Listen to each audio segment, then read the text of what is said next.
All I knew was there's no way these other people are going to have the ability to do this for themselves when they're sick, when they don't have the cognitive ability, their bodies are not strong. How are they going to do that? And they don't have any background knowledge. How are they going to do this for themselves? And so it was a, oh, I have to do this. That was it. Might as well have been like a lightning bolt coming down. Like that was it. This is what we're going to do. And I don't know, have a clue how to do it.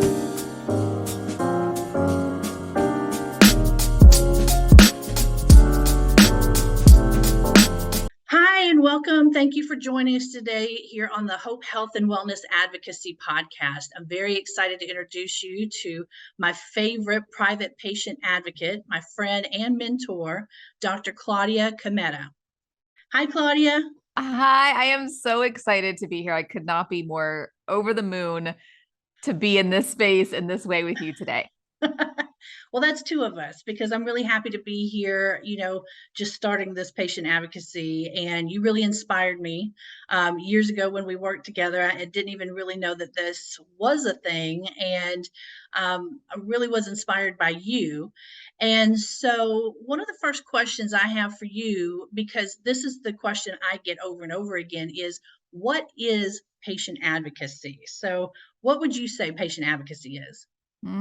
It's so fantastic to just dive right into the foundational pieces of this because people often don't, or they have an idea of what it might be, but they don't necessarily know an advocate. So they don't have the experience of one to know what it really is.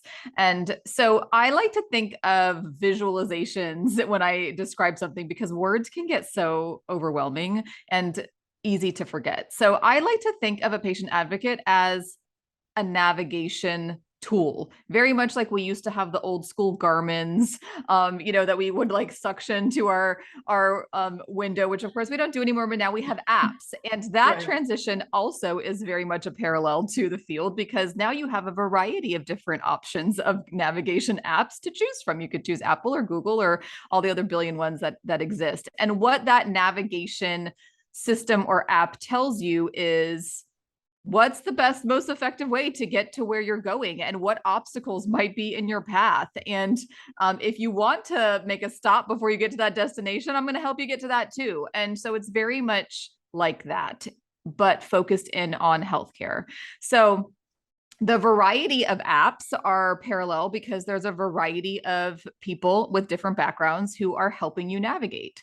And the directionality is very much dictated by you, right? So I'm going to put in, you as the patient or client, you're going to put in where you want to go, and I, as the navigator, am going to help you get there. So you're dictating that, you're setting the goal. I'm simply helping you get there and helping you get there in the most peaceful way possible, right? That's what the English speaking voice on the navigation. I'm like, that's so peaceful how she's telling me to get there.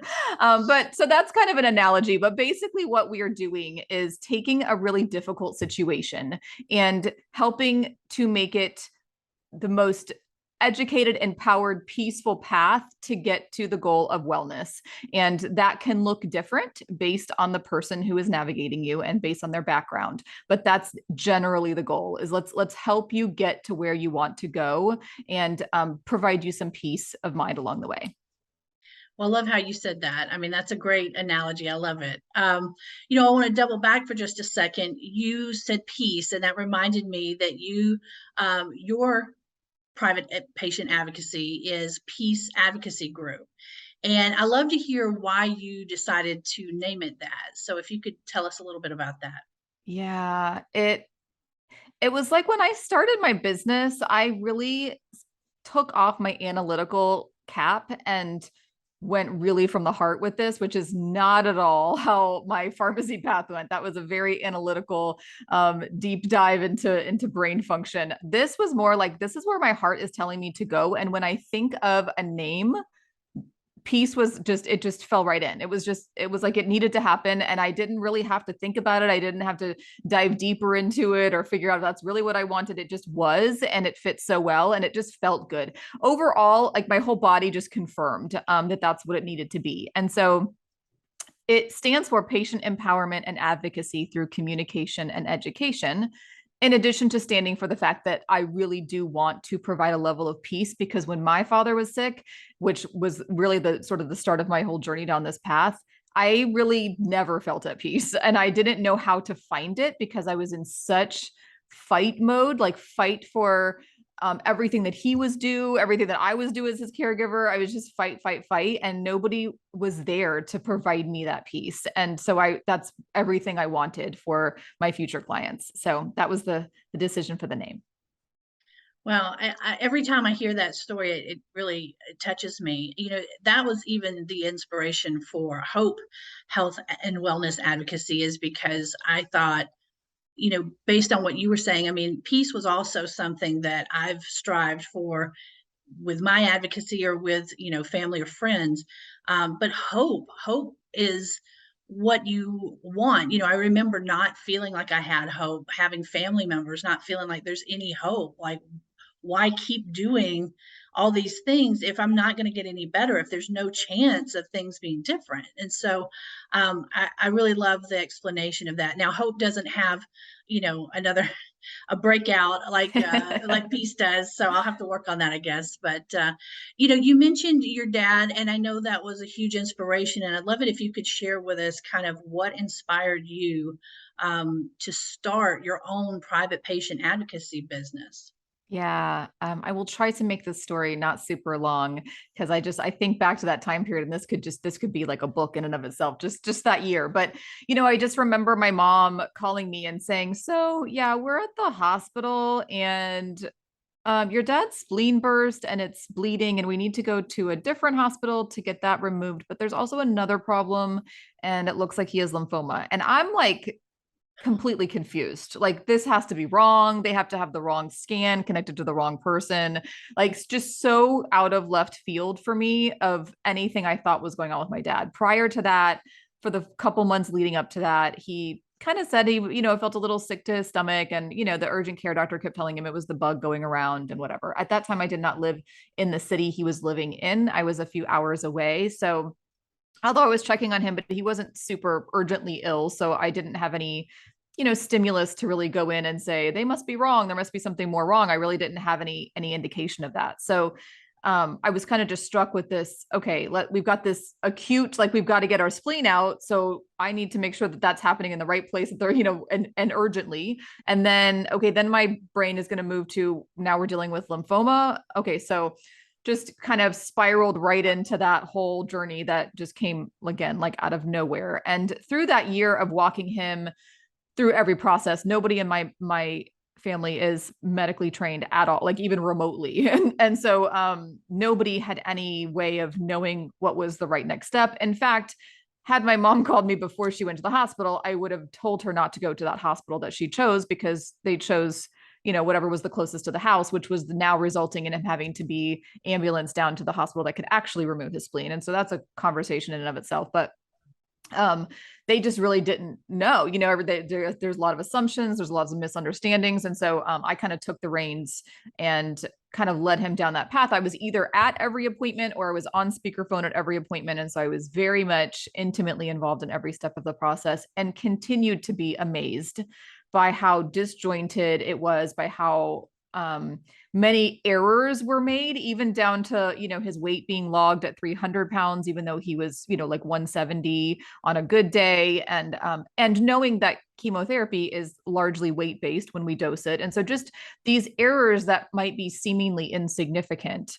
can become and snowball to be very significant, when small errors can mean huge problems.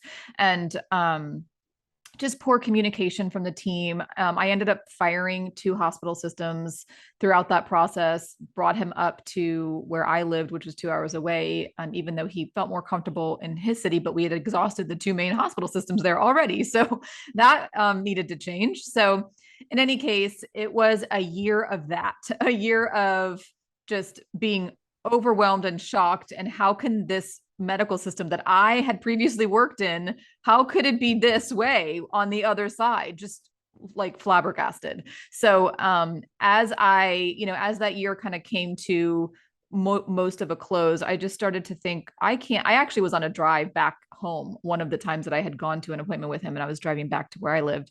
And I remember it being pouring rain. And I just, in my head and in my heart, I was like, I have to do for others what I just did for him. I don't even know what that looks like. I didn't even know the term patient advocacy then. So there, it wasn't like, I think I should become a patient advocate because that's what I've been doing for my dad. I didn't even have that language. All I knew was there's no way these other people are going to have the ability to do this for themselves when they're sick, when they don't have the cognitive ability, their bodies are not strong. How are they going to do that? And they don't have any background knowledge. How are they going to do this for themselves? And so it was a, oh, I have to do this. Like that was it. Might as well have been like a lightning bolt coming down. Like that was it. This is what we're going to do. And I don't know, have a clue how to do it, but I'm just going to, I know what to do. I just don't know how I have a clue how to make it happen. So I guess I'm gonna have to figure out the next step. And that's kind of how it started. Wow. And that was how many years ago? That wasn't, so he passed away in 2017. So from April 2016 to April 2017, it was basically an exact year. He passed away in 2017. And when I had this sort of compelling, like I have to do this, that was about January of 2017. So kind of rounding out his chemo, we were kind of getting to the point of being told that there were no more options that the Western medical system could provide. Wow. It's always a powerful story, I feel for you so much. My my mom, who is really probably the one that inspired me to get into this and started my journey. A lot of what you said I could really identify with. She had breast cancer at one point, but that was just one of many, many comorbidities that she had that I learned so much through all of that. But you're right. I mean, I saw over and over again other people shocked by diagnoses or not understanding them and not being able to really almost psychologically get beyond that to deal with the logistics of it. And I just thought, like you, like, I don't know how other people do this. They're clear, it's not set up for the average person to do it well on their own. Even every time we've been to the hospital, it's always been, they've told us, you need an advocate, you need somebody in here. The only time that was different was during the pandemic. And even Mm-hmm. then, it was like they really need to have someone in here. We just can't allow them, but it's unfortunate. And so I think that speaks a lot to you know what we're doing. And I feel the same way. Like for me at this point, it feels like this is something that I have to do because I have this knowledge and experience that I think people really need to have. I feel like there should be a class in high school that explains, okay, this is the medical system we have, and this is how you can best navigate and work through it. It's not a terrible system, it's not the best, but if you knew certain things, you could navigate it better. Mm-hmm.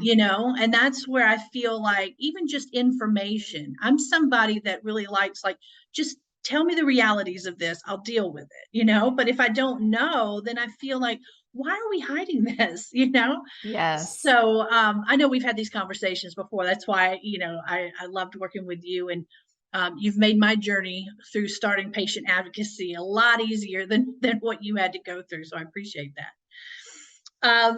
So we talk about private patient advocacy, and sometimes people, I know when I'm explaining kind of what I'm doing, they're like, oh yeah, there's a patient advocate at the hospital, or my health insurance company has a patient advocate. Is that what you're doing? What company are you working with? And I wondered if you would speak to what a private patient advocate, how that it differs from some other titles of patient advocacy. Yeah, happy to. And I think this is a really important distinction. I also get a lot of questions about this and confusion. And I think it's important to clarify. So, I actually think it's great that a lot of hospital systems and other healthcare institutions are starting to create job positions and descriptions that involve an advocate. And usually For instance, like in the VA system, that is often the person who is fielding the patient complaints. And so the description of that advocate can vary from place to place. In a more cancer focused setting, it might be the person who is sort of the contact person. So if there's any questions for that patient or for the variety of specialists that they're seeing or the testing that they have to do, that might be the primary contact. And so there's a little bit of a different nuance based on the institution, and I think it's fantastic that there is this movement towards having more of an advocate role within institutions. The difference becomes in conflict of interest. So when we have an advocate who is employed by an institution, most people listening and you and I, we've been employed before, and we realize that our first allegiance is to our boss and that person's boss and ultimately the company. And Right. that's just the reality. I mean, you are an employee Agree. of that company. And so ultimately, you are not going to be the person as the employee who's going to say, oh, yeah, that doctor that is also an employee made an error, or let me go ahead and approach that doctor about what doesn't seem right. Those things just aren't going to happen because there is a conflict of interest. And so while the roles might be important, they are very, very different from what a private or independent patient advocate does. And so, private independent sometimes gets switched, and really they mean the same thing. But basically, what it means is we are independent of any other conflict of interest other than our client. So the only person I'm working for is the person right in front of me, is the patient. And I have no problem questioning any entity because I don't work for them. I don't have to have any allegiance to any one person. I'm not going to be, aggressive or irate or inappropriate or disrespectful, but I also don't have this in the back of my head. Oh, I should move forward carefully, or I should walk around, on some eggshells, or I don't have that problem because I am only here to protect the interests of my client. If you think of, another field, like you might think of a fiduciary and sort of Mhm. financial wealth management type roles, where my only interest is that of the clients. And so that's really the main difference, is we are all feet forward for our client. And that means exactly what that means, which is I am not answering to, responsible for, accountable to any other entity. And that gives us an amount of leverage and freedom that you just aren't going to have if you have that title as an employee of an organization, or if you're working with an advocate who happens to be an employee of an organization. Well, I appreciate that explanation. That's very it was eloquently expressed. I have a hard time kind of expressing it, but you're absolutely right. And I think when I've helped others, I typically I give them the lowdown, as you will, if you will. I just tell them exactly what my experience has been or what I've heard, because part of the whole wellness system is it needs to be able to work for you on all levels.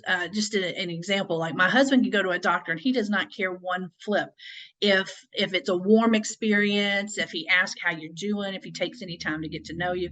He does not care. He just wants the end result. I came in with X and I want to leave without X, and that's all he cares about. But for me, like I too want to be rid of X, but along the way, I need it to not be like sort of this hurried process or whatever, or that the office system is the office personnel, they're rushed, they're abrupt, they don't want to answer questions, they don't want to help me get what I need for insurance or whatever it is. I mean, the whole thing has to work. And maybe it's not important to you, right? But you need to know that. I feel like being informed is part of the process. And so Mhm. I feel like that's, I think what you and I do, I haven't had the opportunity to kind of do patient advocacy the way you have, but that's one of the things I really like to do, is get into the details of, like, if you're going into this process, this is what I know you can expect or you can experience. So yeah, you mentioned something earlier, and I think this is important, that you listen to your patients, to your clients, and ask them what they are wanting, and that's all you're interested in. Can you speak a little bit more to that? Because some people I think are a little bit like, you know, I think it's hard for them to understand. Someone's listening to me and getting what I want. How do I even know what I want? And I just know I got this diagnosis. I just don't know what to do with it. Can you speak a little bit to that? Yeah, I would love to. And I think that's a large part of what's missing in the healthcare system, which is the patient guiding the conversation, because there's a whole lot of knowledge out there. I mean, knowledge is like, I mean, you could find it on Google all day long. Half of that's not correct, but you got textbooks and there's knowledge everywhere. So we could go down a whole lot of paths with the knowledge that we have with any given person, because I mean, you take anybody and there's a multitude of things that may not be optimal. I won't say things that are wrong because they may not be wrong, but there could be a multitude of things that might not be optimized right now. Right. Like I might say, in some days, most days, maybe I don't really feel all of the energy that I want to feel. And also, when I go running, my knee hurts. And also, and so, and there's there's none of that is wrong to say that those things are happening. But when I work with a client, I always have them tell me, what are your top 3 goals? Because I need to know where to focus all of my energy. And because my goals for them may not be the same as their goals for themselves. And their goals are my priority always. And so they will line out, my top 3 goals. My first goal is I am seeking a surgeon to help me with my hysterectomy. Like I know that I have had endometriosis. It's bothering me enough that my quality of life has been impacted. And I know that I need this surgery. I know I put it off too long. And so priority 1 is I need the surgery. There may be a multitude of other things going on. Like we might identify that the entirety of the medical team maybe isn't really optimized. There's quite a few of them who have been dismissive of you, and and we probably could use a new medical team. We probably could go the functional medicine route, because it sounds like maybe your nutrition's not optimized and we might need to look into some vitamin and mineral deficiency. So there's a lot of things that I could prioritize if it was just up to me, but it's not. What's important to me is what do you need right now? And that your intuition is telling you this surgery needs to happen. And so that's where we are going to prioritize our work together, knowing that when we have chosen a surgeon, we've gotten clearance, all the things that we need for that surgery, and gotten through that surgery, we can move on to the next priorities. And so that's sort of my approach with my clients. Is it's always very much based on what are their goals. And if there's some concern for the ranking of goals, like I want surgery right now, but I also, like I've identified as I've gone through their medical records that there's some concerns about how optimized the body is going into that surgery, and maybe that's going to be a riskier surgery because of that. Then we might talk about that. It's not that I'm necessarily going to say no, I wouldn't, but I want them to know it's also really important that we go into surgery in as optimal a state as we can, because recovery is going to be impacted by that. So it's not that I won't have conversations around the ranking of the goals, but if all other things equal, their goals are the most important thing to me. Awesome. Yeah, I agree. I think it's interesting you said that, because I generally place people as though they were, my family member, and I want them to be informed. For me, it's more about what your options are or what's available, or knowing, like you said in this case, that there's underlying issues that could make a surgery more risky or more problematic. Even just the recovery could take longer or have more issues. And just knowing that, that's what I feel like a lot of, again, we don't have, is just understanding that. I can't tell you how many times people have wanted me to have surgeries, my mom, my son, and I knew that we weren't optimal, as you said, for that we needed to work on other things before we got into that situation. And the doctors are, they don't always explain that to you. Once you bring it up, sometimes they're like, well, yeah, that is a concern, but like, don't we want to know that? So I appreciate you bringing that up. So I guess what I'd like to ask you now is if you have any examples, because one of the things when I'm telling people, that I'm a independent or private patient advocate, and I, try to explain what patient advocacy is, they also are like, well, what an instance would I need this? Like, when, at what point in the process of anything would I contact you or need you? How could you help me? And I feel like you and I are aligned on kind of how we can help people. Now, you certainly have, your pharmaceutical degree and medical background, and so that is different from me because I do not have that. But as far as helping people and advocating in the way is similar, I think we mentioned earlier, but if we didn't, there are people that are very niche in what they help with. Can you kind of speak to both of that?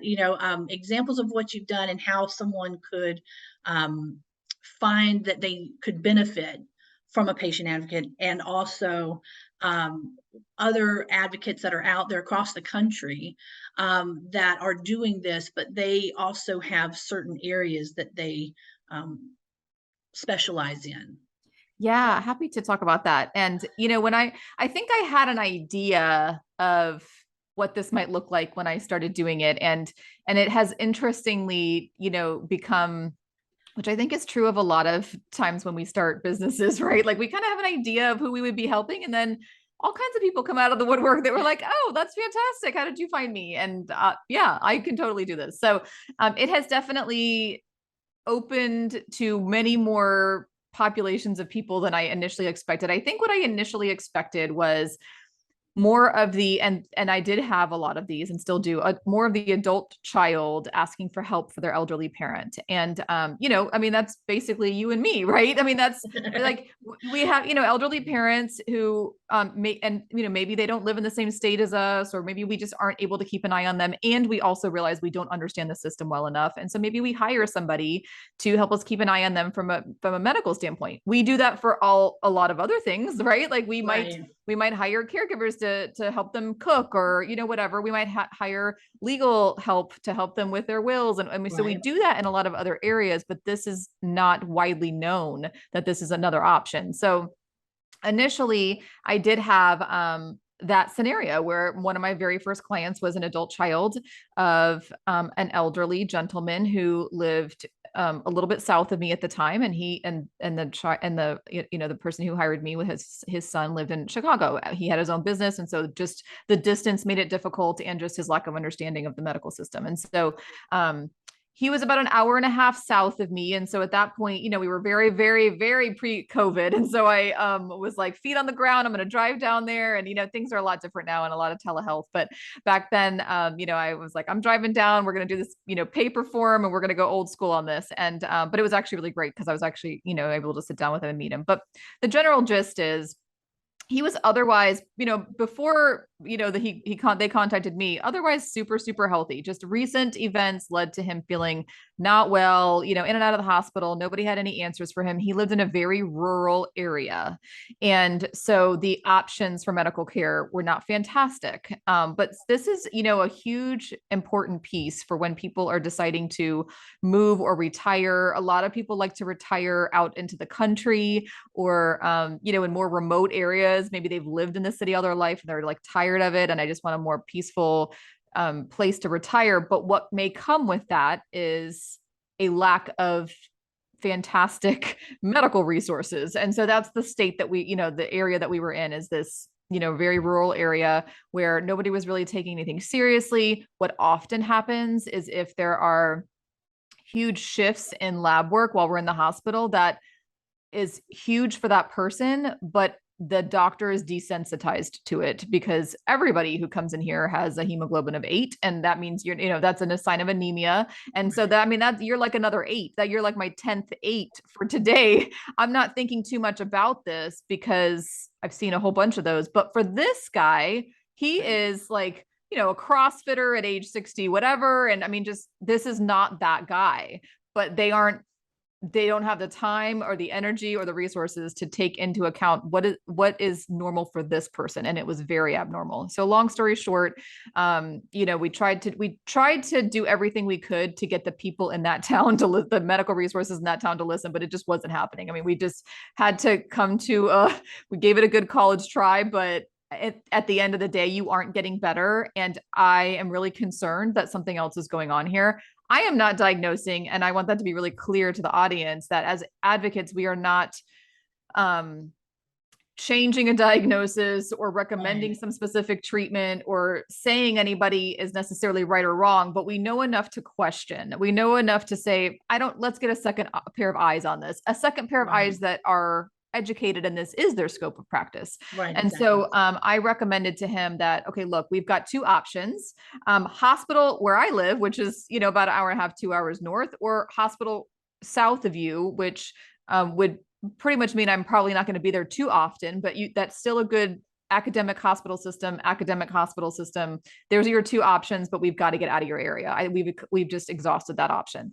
And so they ended up opting to come up to me where I could be a lot more involved in the hospital stay. And he ended up having what's called vegetation. Basically, he had a bacterial infection on his heart valves. And so he needed pretty urgent open heart surgery to replace his heart valve. And that was what was causing the anemia, but it was getting chalked up to all kinds of other reasons that were not the reasons. So Wow. had that not been caught, that could have been very bad. And so that happened. Otherwise, totally healthy. So he had that done, and he's good to go. He's living his life. They ended up moving to an area with better medical care. They realized that this is not optimal, and Right. still stayed in Florida, still stayed in the warmth, but any case, that's one example. And then just to give one other example of something, a role we can play even in a more acute situation. I was called by a daughter of her father who during COVID, he was in the ICU with COVID, and he was intubated and couldn't speak for himself. So she's calling on behalf of him, and she had power of attorney. So, we were legally sound there. But how can we even remotely, because this was not in the area that I lived, how can we even remotely get involved and talk to the medical team? And thankfully that medical team there was open to it, which, most of the time there's always going to be some resistance just based on personality and, training differences and such. But I basically became part of the ICU team, keeping an eye on things, not trying to point out like, you look what you did wrong. But the reality is during COVID, it's already bad enough. But during COVID, there was just no way for everybody to catch everything because they were overburdened beyond the normal burden. And so I was just there to be sort of part of the team. And so when they did ICU rounds at their conference table, I was on a laptop and they literally just like moved the laptop, and I was on Zoom. And so I would just say hi, and then they would move me, and I would, talk to the next person, and basically just there to make sure that, that the number one, that the daughter's wishes, were being heard and questions were being answered, but also that we were being proactive, not only reactive. Oftentimes in an ICU setting, we're very reactive. Okay, we're monitoring things. If things go wrong, we act, right? But then I would bring up the reality of like, okay, well, we're in a situation now where the immune system is compromised, and what are we doing to make the immune system more robust to be able to handle can we be more proactive? Can we look at what a vitamin D level is right now? Can we give some, what we knew then to be helpful, vitamin D, vitamin C, zinc, if there's no other reasons not to. And so in any case, helping the team, and then I caught a few other things, but basically becoming part of a team. And then, that patient is so well right now. It like every time I talk to him, I just want to cry because I mean, he is like, I just, did, I don't even know, 80 reps of, 50 pounds for my biceps. And I'm like, I can't even lift that. So that's amazing. And I just want to cry. So, and it doesn't mean that I did that, but I'm part of the team, just like any other team, right? This is not a single isolated effort, but having that second set of eyes not only provides the peace, but also can catch things that can be so easily missed. So in any case, I hope those few examples help a little bit. Oh, I appreciate it so much, so much. And there's things about that I'd love to talk to you about at another time because I think a lot of times, especially the older population, and by older I mean like 55, and I'm hugging 50 as it is. So I'm starting to see, how easily it is. I've seen it so many times with my parents, my in-laws, my uh, friends and family that are older. Just too easy to be like, well, you're older. Well, they don't take it seriously, and I look at people that are 80 sometimes they'll come across and I'm like, they're healthy and they're robust and what's the difference, right? And I don't know if they had an advocate or not, but I would say this, they did something other than just accept that their doctor said, well, you're getting older, what are you going to do? That's not the answer. We know so much more these days, and there's so much you can do. The older population just loses sometimes enzymes or the ability to absorb things, and they just need Mhm. a little bit more here and there of vitamins, minerals, these types of things that can make a huge difference in mood, cognition, how robust and energetic they are, thyroid issues, but if doctors are still working on information from 10, 20 years ago, then yeah, there's not much hope, but there is. And so hearing that, I just was thinking, gosh, I'm so glad you were there for them, because I can't stand to hear that. I mean, maybe you can't help, talking about this doctor, but there is help out there. There definitely is. I know that. I've seen it. I've seen people turn around, and I think that again speaks to the hope that I want to give people and let them know that there is hope. Now, how do you get to that hope? How do you achieve the optimal Mhm. health, whether that's, getting a team together, or you have to change your diet, change your lifestyle, in some cases move, to be able to access where that hope is, or how to get the knowledge and the logistics involved. But it's out there, right? Mhm. It's not just what we hear of like, well, there's just nothing you can do. I remember, I know he's not very popular now, but I heard Louis C.K. one time Mhm. talking about he had I want to say it was his elbow. It's like his elbow hurt really bad, and he went to the doctor and he's like, my elbow hurts, and he's like, well, you're getting older, and it's just kind of what you have to expect. And he goes, well, if I was an athlete, if I was like an Olympic, tennis player, what would you tell me? And he goes, well, you're no athlete. And that's just the way he left it. And I thought, and that was years ago, even before thinking about patient advocacy or anything. I just thought, that is the state. I mean, he's a celebrity, right? He can afford, or at Mhm. the time he could anyway, he could afford to see the best doctors. And yet they're telling him, no, he's no athlete. I mean, we all can see that, but I mean, he's got money, he's got means, he's not wanting this to happen. It sounds like he's willing to do certain things. Why wouldn't you Mhm. dive deeper into that, and it sounded like, he did, because it doesn't seem like it hurt him anymore. But I just, that's very frustrating for me to hear. So I didn't mean to interrupt you on that, but I love hearing your stories, because there's always, you bring hope and peace to all of your clients, and it's beautiful and inspiring, because um, there's just not enough of that. I don't think we hear enough of that, and I think people need to be reminded that it is available to them. So um, the follow up to that question is, sometimes we talk about health issues, and one in particular, I'm thinking of Nicole Broadhurst. She is a patient advocate, but she specializes in medical billing, I guess, is that the right term? Mhm. Everything to do with, um, the finances of health, I would say. You can correct me if I'm wrong, because I know you've known her for longer, but that is so interesting to me. And I think it points to understanding where your advocate, their specialty lies, if they can help you in your specific goal that you're looking for, because that is, I can't imagine almost anyone wouldn't be able to use her services, honestly, because I mean, the insurance billing alone is just, I guess I need to watch what I say about it, but I've been through it for so many times, and it feels very frustrating. It feels like they're up to things, but I think sometimes it is just the system. They bill. You can get a bill 6, 8 months after something happened. You can be completely well and forget that it ever happened, and be like, Mhm. "What is this for?" And it's wild. So, can you speak a little bit to the specialties and how there are advocates across the country that can help people. You don't have to be in the same city, state, or whatever to receive benefits from a patient advocate. Yeah.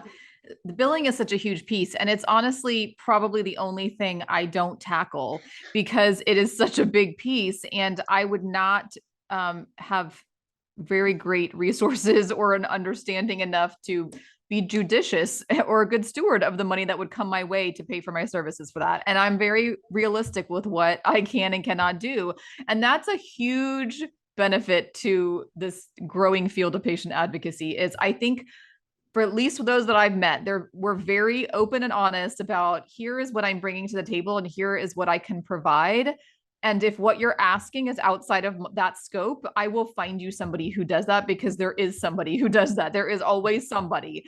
Just like when we ask our Garmin or our app, hey, by the way, while we're on our way, can you find me a restaurant? Because, like I need to eat. So, and they're going to find you a restaurant. We are going to find you what you need. And so billing is a huge part of that. And there's so many nuances to it.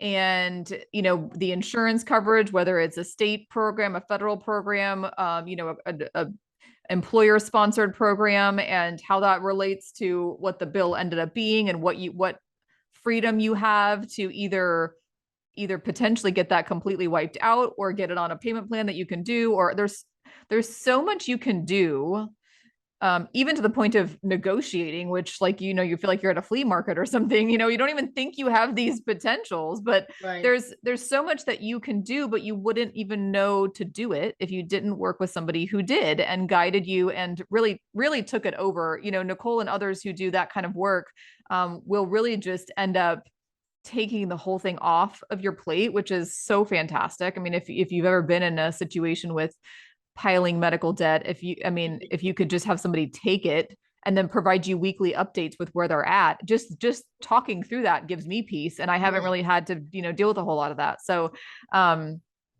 yes, there are a variety of different backgrounds that come into this field. I kind of feel like it's the anarchy, that we always needed, but with like the highest integrity, and like everybody's coming into this fired up to help in the best way possible with the tools that they and knowledge and skill sets that they've learned.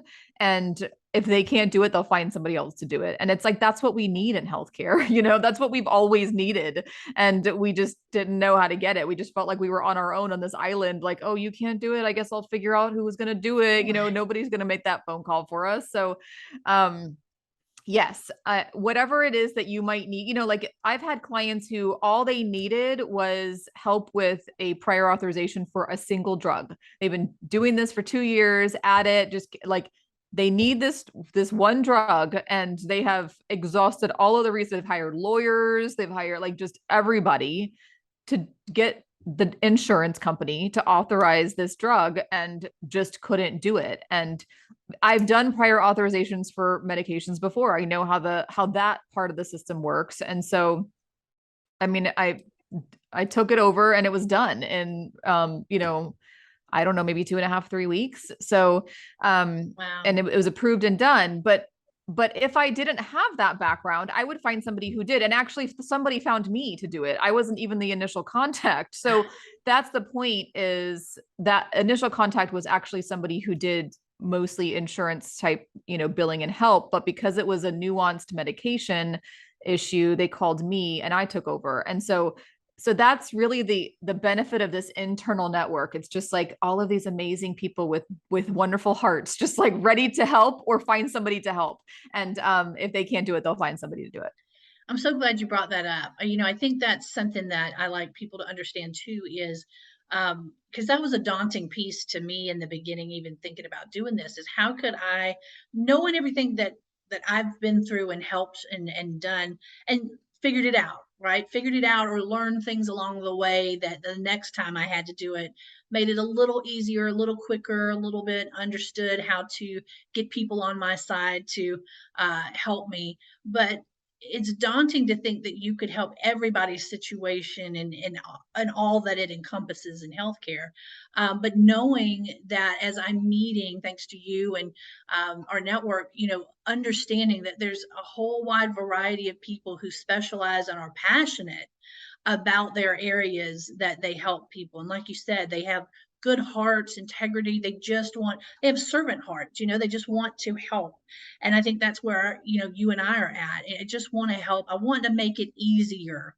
You and I talked before, and you said something about we're all just walking each other home, and I just want to make the path easier for others. That's really, we are walking each other home, but some people's walk is, got boulders and snakes Mhm. and stuff in the way. And if you can, help relieve the burden to make that walk home easier, that's really, I think, where I'm at, is because I feel like it's ridiculous that health care, I mean, we're all responsible for how our health, how we treat our bodies, how we do, like, not saying that, but as far as just getting the healthcare and understanding, I feel like I want to tell the young generation here. I know you don't care right now. Your system's amazing right now. Your metabolism's awesome. Your healing prowess is good. But look, in just a few years, things are going to start to happen, and you're going to let things slide because you've got other priorities. And let me tell you, this is what you need to know about the system. Or even if for some reason you slide by and you've got really great health, awesome. Your parents, your children, your husband, your whatever. There's At this point, I think we can pretty easily say that someone we know, I would say within 4 or 5 degrees, is touched significantly with some major health, either crisis or chronic condition, especially now after COVID. And to be able to think that you don't need healthcare or it's not as important, I just think people, if we could get them the tools to know, oh gosh, okay, now I've got, metabolic syndrome, or I've got, adrenal fatigue, or I've got, whatever the conditions are that could be chronic, but you don't really know, you don't understand, and the doctors don't have time to explain it. But these are conditions that are rife for causing other problems, right, if left undone. And again, we're not doctors, I'm not suggesting that, but I am suggesting, if earlier on you knew and knew the severity of what could happen, and you knew where to go to get the education and the help and the intervention, and how important it is, if you still at that point don't want to do anything, don't do it. Right? That's your Yes. decision. But having that information, and so it sounds like, I'm advocating just informing people, but I think that's a basic start for advocacy. Is you've got to be informed to know what you want to do and how you want to proceed to get to your goals, right? So Mhm. I'm really glad you brought up how many people there are in the specialties and how passionate, because that's what I've seen, and I've been really inspired by those I've met as well. Just really kind, salt of the earth people, and I love that. And I hope I can include myself in that group. Yes, yes, you're included. Well, awesome. Well, I want to kind of close our time together, but I wanted to ask you, and this is something that I ask. I'm no James Lipton, and this isn't the actor studio, but would like to ask everyone that I interview two things. One, your favorite recipe and why it's your favorite recipe, and we'll share that with the audience. And then two, advice, the best advice you've gotten and the best advice that you've given. And if you can remember all that to tell us, I would really love to hear. Yes.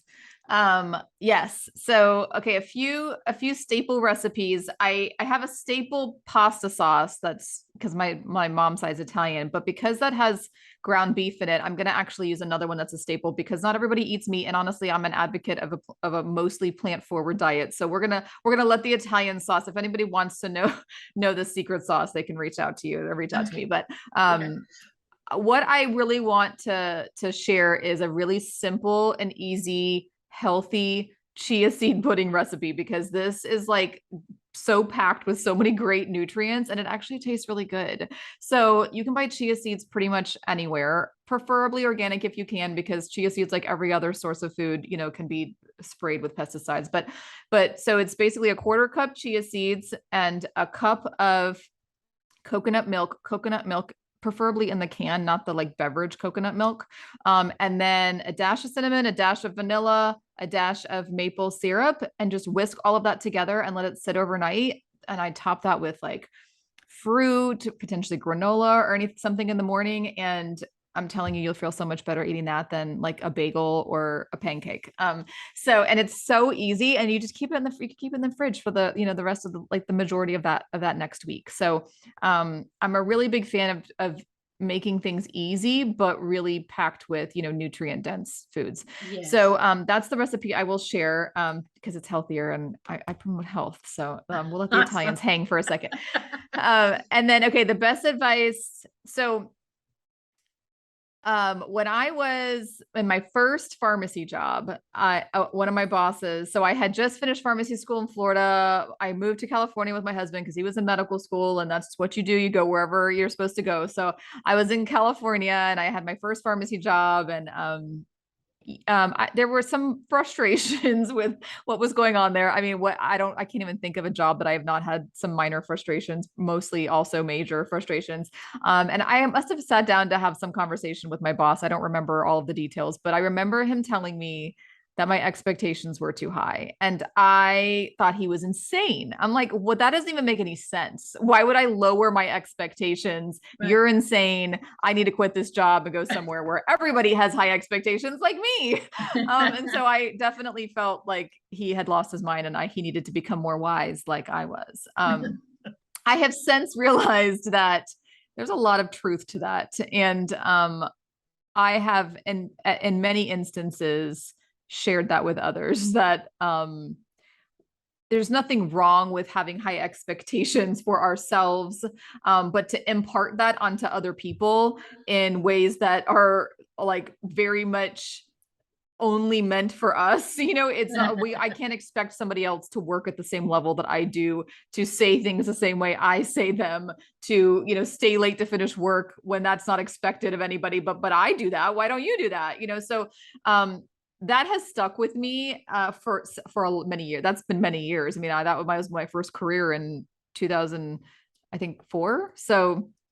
Um, so yes. So managing our expectations in general is, good to. Now, that doesn't mean to say, we don't do what we need to do to get the best healthcare, and we want better for ourselves, but to expect, if I'm going to relate it to patient advocacy, if I have a physician that is not, providing me the care, providing me the information, giving me what I feel like I need, I'm not going to get mad that my expectations of him aren't being met. I'm going to accept the fact that this may not be a good fit for me, and I'm going to move on. But to try to impart my expectations on this person who just seemingly cannot fulfill them, Right. to sit in the anger of that is not helpful for anybody. So just to kind of relate it back to advocacy. So on its surface, it's like, well, no, you should have high expectations. But that's sort of the example of how that works. Okay, so that's, advice that's been given to me. Advice that I give, I probably give a lot of advice. What advice? I would say the biggest part of my journey that's been helpful, that I have been trying to impart on others and give the advice to others, is to really quiet the external noise and tap into our internal wisdom. And that's what I would say now. And this is a fluid thing. I might have some better advice in 10 years. I don't know. Let's just repeat this in 10 years. But, for right now, and I'm going to guess that this is a pretty evergreen example, so I don't think I'm going to change my mind. But, I have learned, and this has been since my dad passed away. Before my dad passed away, you would tell me this and I would think you've lost your mind. That's great that you live up in those clouds, and I hope that you enjoy your life, the lofty life that you live. But I have, since learned a whole lot. I have unlearned a whole lot and relearned a whole lot. And I have realized that our body is sending us messages, and we often go into a fight mode with it.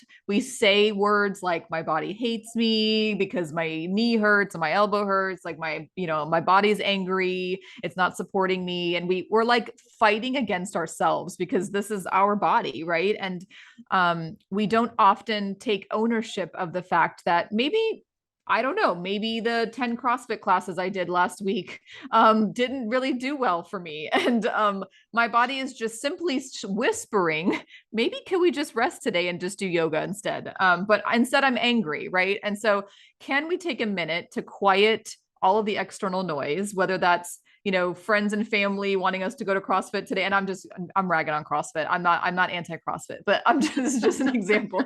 That's the next thing that's going to come up. Why does this girl hate CrossFit?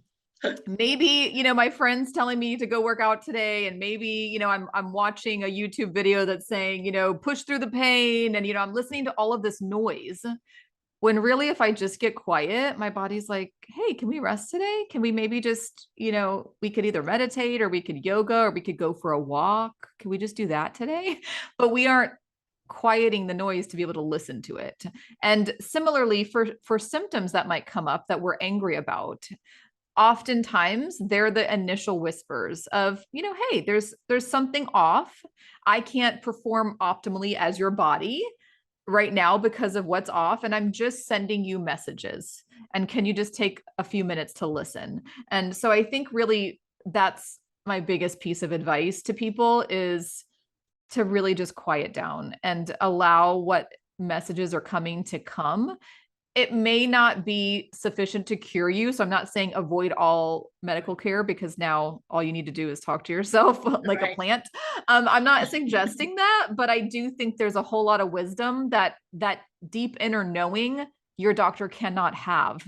Your Right. doctor has a knowing that comes from books, which is valuable also, but your doctor cannot know what's happening inside of you and the wisdom that's trying to come forward. And so the beauty is the meeting of those two, and those two cannot meet if you don't tap into that. So I really appreciate that you shared that. I think that was great advice. I'm like you. I think it depends on where you're at kind of in your journey in life as to how well you can hear that, or, integrate that into your being. I will say, I feel like I was at church, and that's because, my mom passed recently, and, I told you recently that grief just kind of hit me again really hard. And that's probably, I'm gonna get choked up. Mhm. It really hit me because the noise is just a lot of um, things coming up for me. So I'm gonna try to get out of. Mhm.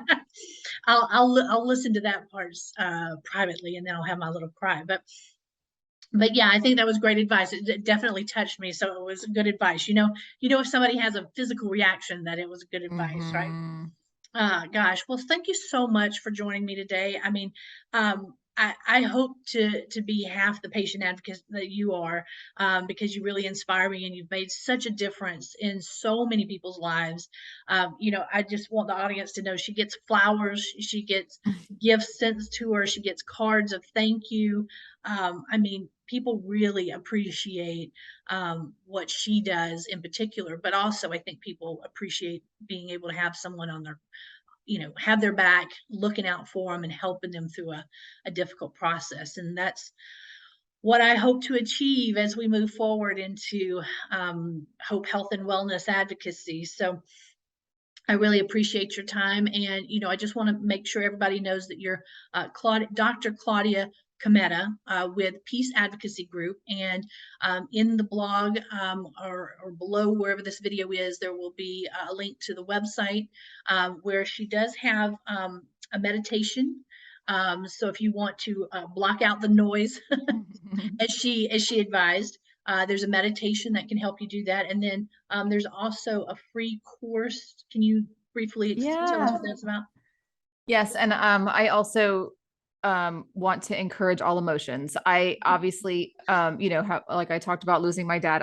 I understand it from a human level, that sometimes it's just a certain set of words that bring up all of the emotions, and it also highlights how much of a heart you have and why you're doing the work that you're doing. And so I want to make sure that your audience realizes that this is a strength and a passion and a fueling of purpose, and is not at all, I don't see it all as any kind of weakness or something that we should push through or push past. So in any case, I as much as I don't like to self promote, I am happy for you to come to my website and get all the free things that you want. So there is a free guided meditation there that I would love to help it, even if you're like, I don't do that, I get it, I completely get it.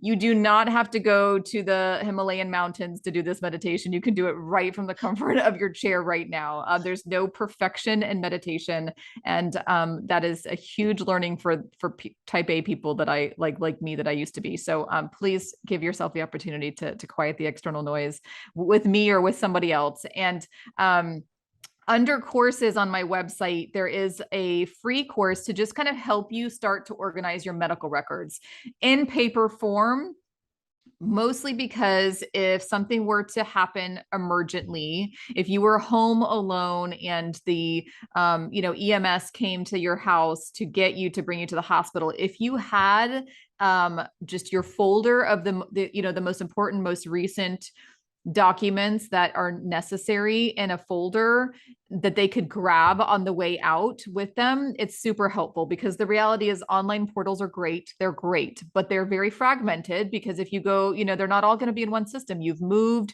you see doctors in different private practices. So they're not going to see all of that. So if you take the time on the front end when you're well, and you can, play some calming music behind you and make it a fun activity, and it's already done, in the event, and hopefully it's never needed, but in the event it's needed, it is nice to have that. So there's a free course on just kind of how to put that together and what it might look like that could be helpful.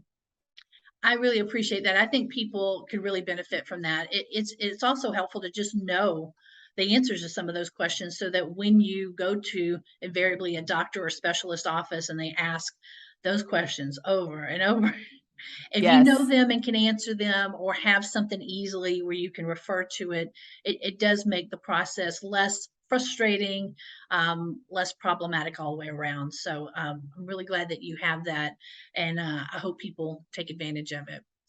Well, thank you so much again, Claudia. I really appreciate it. You know how much you mean to me, and I thank you for sharing your knowledge with everyone. I hope to see you soon, and thank you everyone for joining us today. Thank you so Bye. much for having me.